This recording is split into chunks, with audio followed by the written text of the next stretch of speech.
Jesus spoke 9 final words from the cross to his mother and the disciples standing beside her. "Woman, behold your son. Behold your mother." In that moment, he committed her to our care, and us to hers. The Church formally honors this relationship today as the memorial of the Blessed Virgin Mary, Mother of the Church.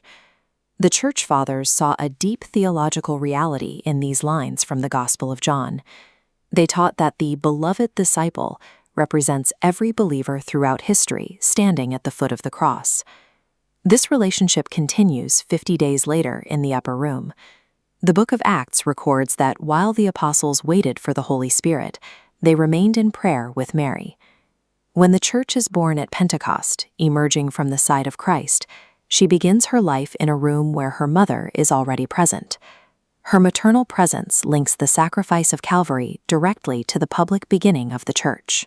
This sequence is the reason the feast falls on the Monday immediately following Pentecost Sunday.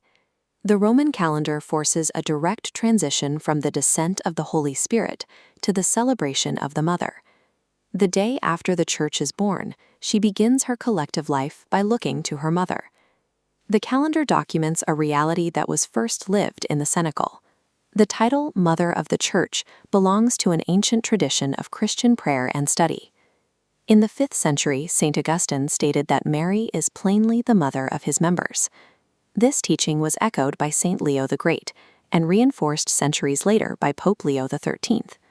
The modern recognition of this title took place on November 21, 1964, during the Second Vatican Council. On the same day the Council issued the document Lumen Gentium, Pope St. Paul VI formally proclaimed Mary as Mother of the Church. This proclamation gave official magisterial weight to a reality recognized for 2,000 years.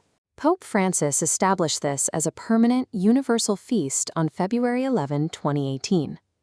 Through a decree signed by Cardinal Robert Sarah, the memorial became obligatory for the entire Roman Rite. This follows the theology of the Second Vatican Council, which teaches that Mary's relationship to the Church flows from her motherhood of Christ. Modern history provides a physical account of this maternal role.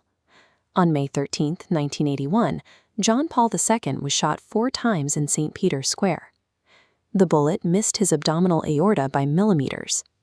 Afterward, the Pope said, "One hand fired the shot, and another guided the bullet." In gratitude, he commissioned a mosaic of Mary as Mother of the Church to be placed on the Apostolic Palace, overlooking the spot where he fell. These physical markers, the mosaic on the palace wall and the bullet now set in the crown of the Fatima statue, remain as the lasting record of a pope who believed he was saved by his mother. We are the heirs to a relationship we did not earn.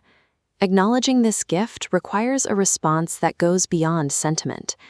You can honor this today by attending the Memorial Mass, praying the Rosary, or renewing your Marian consecration. Read the 8th chapter of Lumen Gentium or the encyclical Redemptoris Mater to study the depth of this inheritance.